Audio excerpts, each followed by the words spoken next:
नमस्कार दोस्तों, स्वागत है आप सबका आपके अपने YouTube channel let's learn with Harpal Saini पर।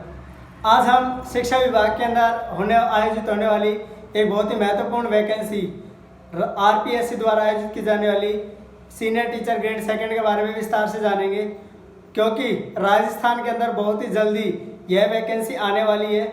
जैसे ही कोरोना का दौर थमेगा तो बहुत जल्दी आपको एक सरप्राइज पैकेज के रूप में RPSC senior teacher grade second की वैकेंसी है, वो 9300 वैकेंसी जो कि काफ़ी पहले से प्रस्तावित है, वो देखने को मिल सकती है। तो आज हम जानेंगे पूरी की पूरी जानकारी इस RPSC senior teacher grade second के बारे में।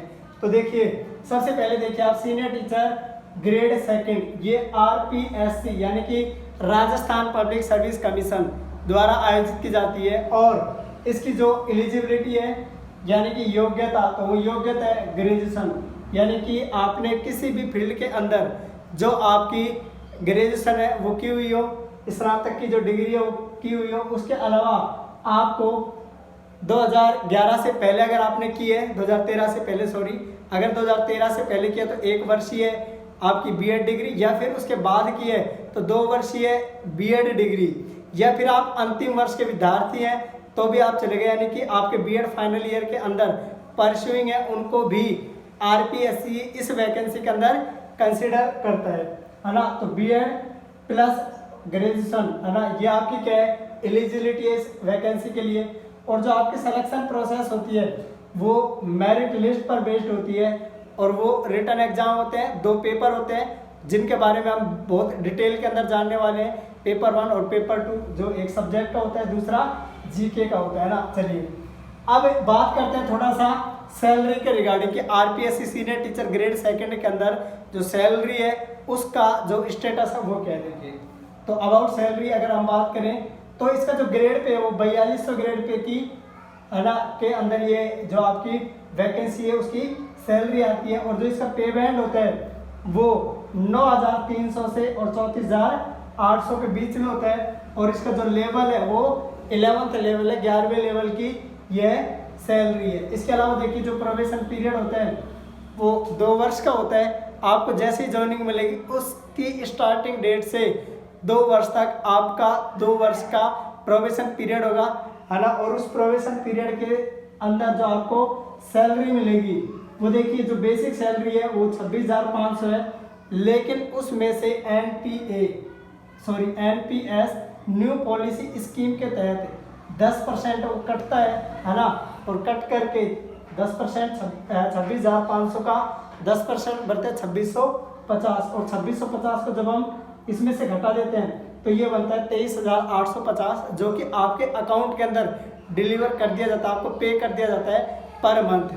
तो स्टार्टिंग के 2 वर्ष तक जो आपकी पर मंथ सैलरी होती है वो होती है 23,850 रुपये है ना। और प्रोबेशन पीरियड के दौरान आपको कोई भी बोनस भत्ता है वो किसी भी प्रकार का बोनस भत्ता नहीं मिलता है। आपको जो नेट पेमेंट होता है वो सिर्फ 23,850 रुपये पेबल होता है।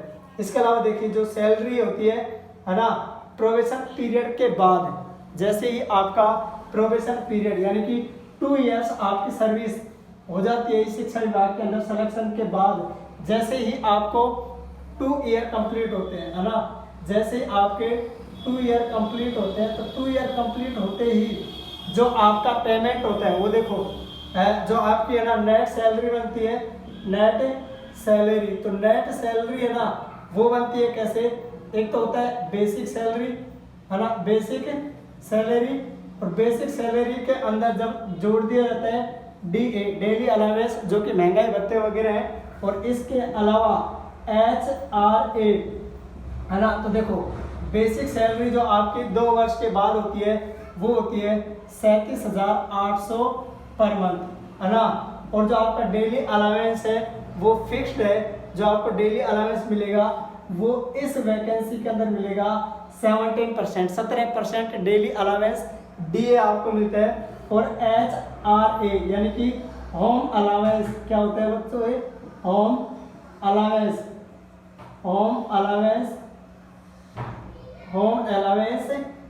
आपका जो rate HRA home rate allowance ऐसे कर लो होम रेंट, है ना, होम रेंट अलाउंस। तो HRA होम रेंट अलाउंस है आपका, वो कितना मिलता है? देखो दोस्तों, ये होम रेंट अलाउंस है वो फिक्स नहीं है। एक तो आपको मिलता है 8% और 16%। अब देखो ये 8% भी देती है RPSC, जो आपका होम रेंट अलाउंस है वो फिक्स नहीं है उसका, है ना, वो डबल दिया जाता है। कहीं कहीं पर वो 8% दिया जाता है, कहीं कहीं पर जो आपका HRA है वो देखिए 16% भी दिया जाता है। देखो ये 16% का देखिए आप, ये 16% HRA कहाँ कहाँ पर दिया जाता है। अगर आपकी ड्यूटी जयपुर, है ना, अगर आपकी ड्यूटी जयपुर, जोधपुर, अजमेर, जयपुर, जोधपुर, अजमेर, बीकानेर या फिर कोटा के अंदर है ना, अगर आपकी ड्यूटी जयपुर, जोधपुर, अजमेर, बीकानेर, कोटा, अगर इन डिस्ट्रिक्ट्स के अंदर है तो आपको होम रेंट अलाउंस मिलेगा 16%। और अगर आप किसी अदर डिस्ट्रिक्ट के अंदर है ना, तो अदर्स के अंदर जो आपको होम रेंट अलाउंस मिलेगा वो मिलेगा 8%। तो समझ आ गया होगा दोस्तों आपको कि जयपुर, जोधपुर, बीकानेर, अजमेर और कोटा, इन 5 डिस्ट्रिक्ट्स के अंदर जो आपको होम रेंट अलाउंस मिलता है वो 16% मिलता है। बाकी के जो बच गए उन डिस्ट्रिक्ट्स के अंदर आपको जो होम रेंट अलाउंस मिलता है वो 8% मिलता है दोस्तों। तो देखिए, अगर हम सिंपली मतलब अदर डिस्ट्रिक्ट्स की बात करें तो आपका जो टोटल बेसिक सैलरी का, है ना, बेसिक सैलरी के अलावा जो आपको अदर अलाउंसेस यानी कि जो बाकी के भत्ते वो कितने मिलते हैं? 17 और 8 25%। 25% तो कहाँ मिलेंगे? अदर डिस्ट्रिक्ट्स के अंदर, है ना, अदर डिस्ट्रिक्ट्स के अंदर। और जो जयपुर, जोधपुर, अजमेर, कोटा और बीकानेर 5 डिस्ट्रिक्ट्स की अगर बात करें, देखो यहाँ पर तो कितना है 17% प्लस 8% और ये कितना हो गया 25%। अदर जो जयपुर, जोधपुर, बीकानेर, कोटा, है ना, और अजमेर के अंदर जो मिलते हैं वो देखो 17% तो DA मिलता है, प्लस आपका जो 16% है 16% ये क्या HRA होम रेंट अलाउंस, और टोटल हो जाता है आपका 16 दूनी 32 और 1 33%। ये 5 डिस्ट्रिक्ट्स के अंदर आपको जो अदर अलाउंस है भत्ते हैं वो मिलते हैं दोस्तों। तो देखिए अब हम करते हैं कैलकुलेशन किसकी? सैलरी की कैलकुलेशन देखते हैं फिर। तो है ना, देखो 37,800 आपकी बेसिक सैलरी। देखो अदर्स के अंदर भी देखते हैं, और जयपुर, जोधपुर, बीकानेर, अजमेर और कोटा। देखो सबसे पहले हम देखते हैं जयपुर, जोधपुर,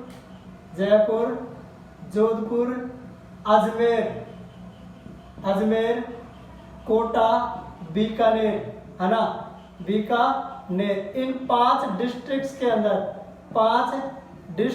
के अंदर आपकी जो सैलरी होगी प्रोबेशन पीरियड यानी कि 2 साल के बाद, वो क्या होगी? देखो 37,800 तो आपका बेसिक सैलरी हो गया, है ना, DA आपका 17% हो गया और 16% आपका हो गया HRA। ये क्या हो गया आपका? Home rent allowance. और ये क्या हो गया आपका? DA डेली अलाउंस, है ना। तो DA प्लस HRA और ये टोटल हो गया कितना? 33%। तो देखो 37,800 प्लस 37,800 का 33%, ये क्या हो गया आपका? ये आपके अदर अलाउंसेज है वो है, और जो आपकी 37,800 है वो आपकी बेसिक सैलरी है।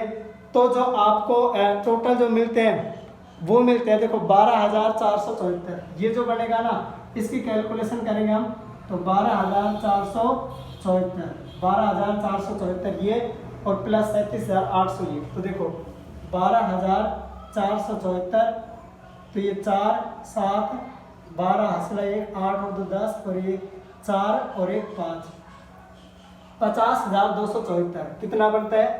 50,274। और इनमें से जो बाकी की जो आपकी कटौती होती है ना, जो आपकी सैलरी में से जो काट लिया जाता है वो होता है, देखो एक तो NPA, है ना, 10%। तो क्या 10% आपका कटेगा NPA, new new policy scheme.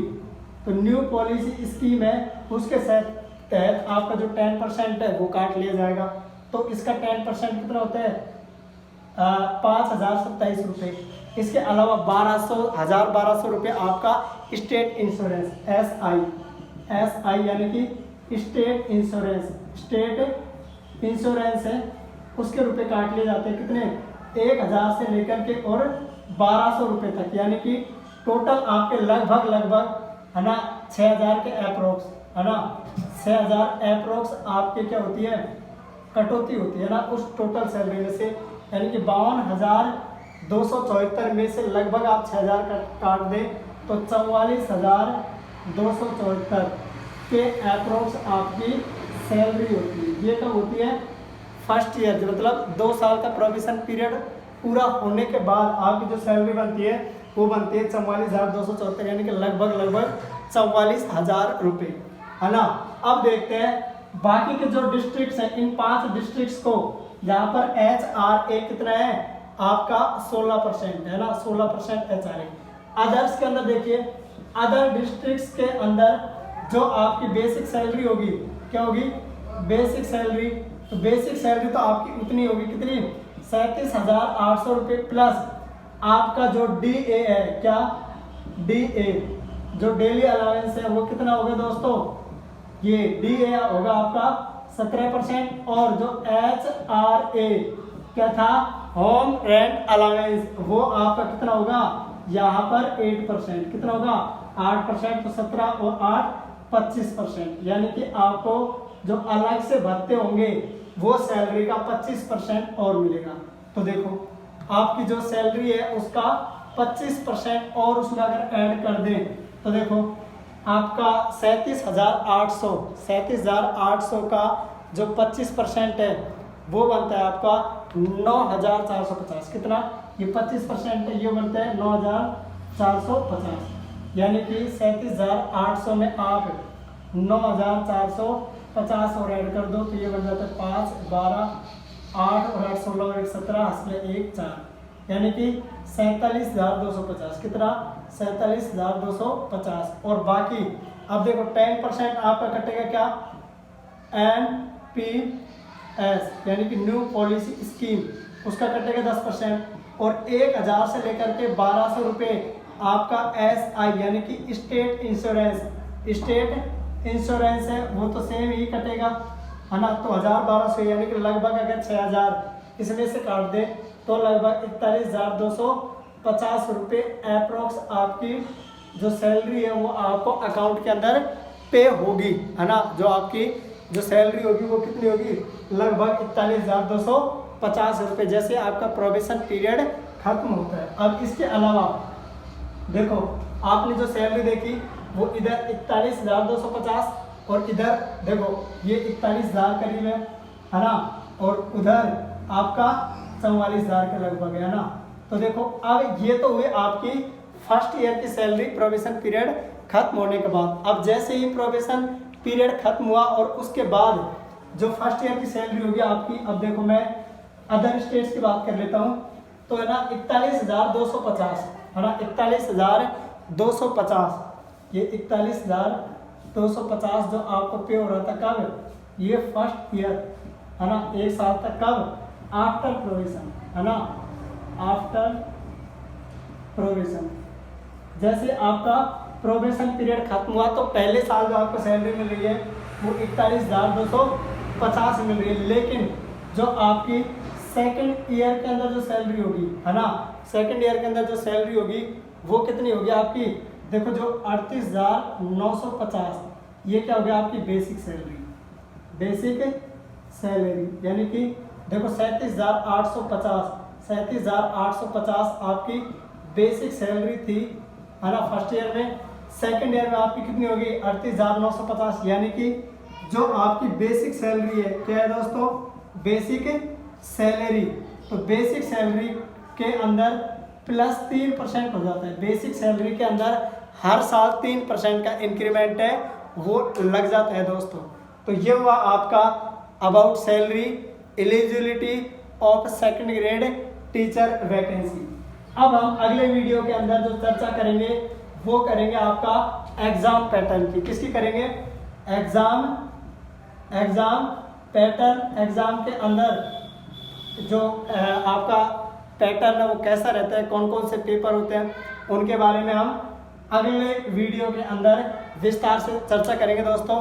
तो आप बने रहिए मेरे नेक्स्ट वीडियो के अंदर। और अगर आप हमारे नए व्यूवर हैं तो कृपया करके आप मेरे चैनल उसको सब्सक्राइब कर लीजिए, बेल आइकन जरूर प्रेस कर दो, जिससे कि लेटेस्ट जो वीडियो जो लेटेस्ट अपडेट्स हैं वो आप तक सबसे पहले पहुंच सके। धन्यवाद दोस्तों।